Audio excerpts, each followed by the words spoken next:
नसरल्ला का action Israel को दे रहा है टेंशन। इजराइल के प्रधानमंत्री बेंजामिन नेतन्याहू के सलाहकार इसे बता रहे हैं मौत का फंदा। वहीं ईरान अब हमास को एयर डिफेंस सिस्टम देने जा रहा है।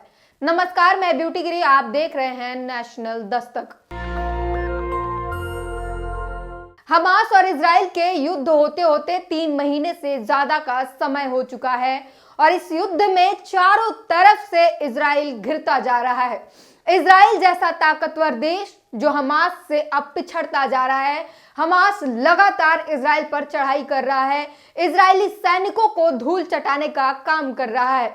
जो इजराइल ये दम भरता था, शुरुआत में कह रहा था कि हमें 2 से 3 दिन का मुश्किल से वक्त लगेगा और पूरे हमास को जड़ से खत्म कर देंगे, वो हम इजराइल अब हमास से लड़ते लड़ते हिजबुल्लाह के चंगुल में फंसता जा रहा है और इस कदर कि उसके लिए निकलना बेहद मुश्किल हो गया है।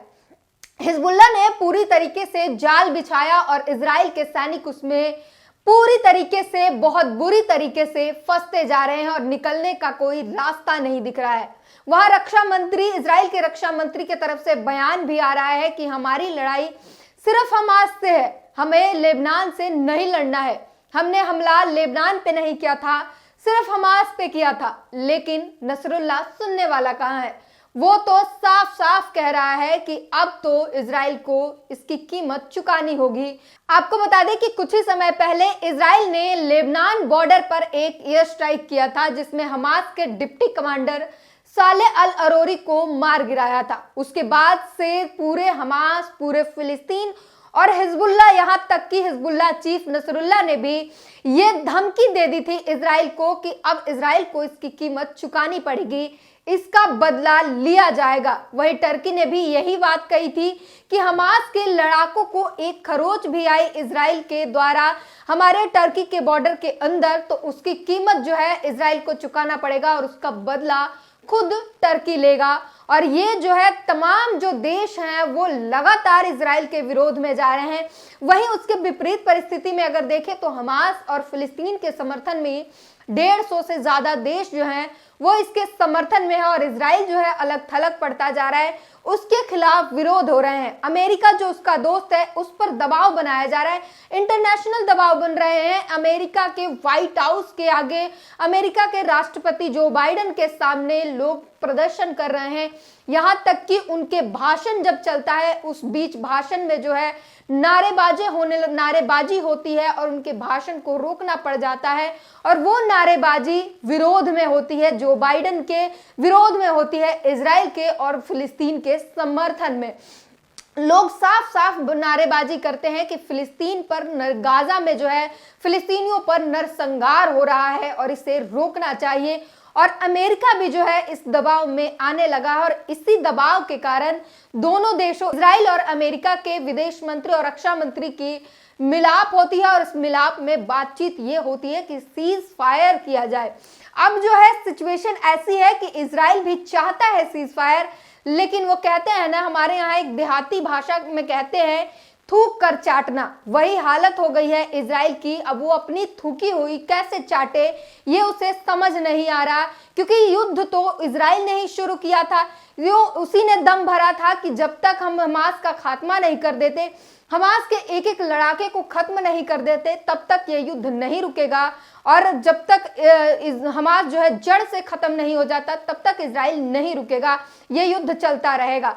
और अब जो है हमास लगातार ताकतवर होता जा रहा है और इजराइल के लिए मुश्किलें पैदा करते जा रहा है। हमास के पास एयर डिफेंस सिस्टम के से अगर बात करें तो एयर डिफेंस सिस्टम है, सस्ते से सस्ते रॉकेट हमले हैं जिससे इजराइल के बड़े बड़े जो रॉकेट हैं वो बर्बाद कर रहा है। वहीं अगर हथियारों की बात करें तो कई देशों के हथियार और कई देशों के फौज जो है वो हमास के पास है और लगातार हमास जो है मजबूत होता जा रहा है। हमास के समर्थन में हिजबुल्लाह भी जो है इजराइल पर रॉकेट हमले कर रहा है। आसमानी जो है बारूद गोले से आसमान को ढक देता है, इतने जो हमले किए जाते हैं। हाल ही में ताजा अपडेट की अगर बात करें तो नसरुल्लाह ने एक ऑर्डर पास किया था और वो ऑर्डर मिलते ही हिजबुल्लाह ने इतने हमले किए कि आसमान जो है वो रॉकेट से ढक गया और 60 रॉकेट एक बार में दागे गए थे और इस रॉकेट हमले में इजराइल की भारी तबाही देखी गई थी, जिसके बाद से इजराइल में जो है वो टेंशन का माहौल बना हुआ है। वहीं अगर ईरान की बात करें तो वो खुलेआम समर्थन दे रहा है और वो ये भी कह रहा है कि इजराइल का खात्मा ईरान अब खुद करेगा, क्योंकि इजराइल ने कासिम सुलेमानी के कब्र पर जो हमले किए, जिसमें कई लोगों की जानें गई और कई लोग जो है वो घायल भी हैं, उसके बाद जो है ईरान ने साफ साफ कह रहा है कि वो इजराइल से इसका बदला लेगा, इजराइल को इसकी कीमत चुकानी पड़ेगी। ईरान ने पहले भी ये धमकी दी थी कि गाजा युद्ध तो सिर्फ एक नमूना है, इससे भी बड़ा युद्ध होगा और इजराइल को इसकी कीमत चुकानी पड़ेगी। ईरान जो है पहले से ही कह रहा है। वहीं इंटरनेशनल दबाव की बात कर लें तो इजराइल और अमेरिका दोनों पर इंटरनेशनली लगातार दबाव बढ़ रहा है। कई देश जो है वो इजराइल के विरोध में हैं और हमास के लगातार समर्थन में हैं। और टर्की से जिस तरीके से खबरें आई वो साफ बताता है कि अब टर्की जो है वो खुलेआम इजराइल के विरोध में जा रहा है और विरोध में जाकर उसके ऊपर उसकी खुफिया एजेंसी जो है उसके ऊपर अंकुश लगाने का काम कर रहा है। और उसने अभी फिर से कहा है कि अगर इजराइल अपनी हरकतों से बाज नहीं आता है तो इसकी भारी कीमत जो है इजराइल को चुकानी पड़ेगी। अब जो है नेतन्याहू चारों तरफ से घिर चुके हैं। वहीं अगर हिजबुल्लाह की ताकत की बात कर ले तो 45,000 से ज्यादा इसके पास लड़ाके हैं, 1,30,000 से ज्यादा इसके पास मिसाइल हैं जो लंबी दूरी तय करते हैं और अपने दुश्मन को मार गिराने का काम करते हैं। एंटी टैंक है, ड्रोन है और कई सारे और भी इनके पास हथियार हैं, शिप है, मिसाइल है, हवाई रक्षा प्रणाली जो है इनके पास मौजूद है। और ईरान से जिस तरीके से इनके पास खुले समर्थन और हथियारों की सप्लाई है वो सभी को पता है। ईरान किस तरीके से हिजबुल्लाह को हथियारों की सप्लाई देता है, ना सिर्फ सप्लाई, उन्हें ट्रेनिंग भी देता है, अपने हथियार चलाने के हथियार भी देता है और उनकी फोर्स जो है इन्हें ट्रेनिंग भी देते हैं। वहीं हूती के समर्थन में ईरान जो है लगातार शिप उतार रहा है, वॉरशिप जो है लाल सागर में उतार रहा है ताकि हूती जो है लाल सागर में अपना कब्जा बनाए रखे और इससे इजराइल की मुश्किलें बढ़ती जाए। और ये ही हो रहा है।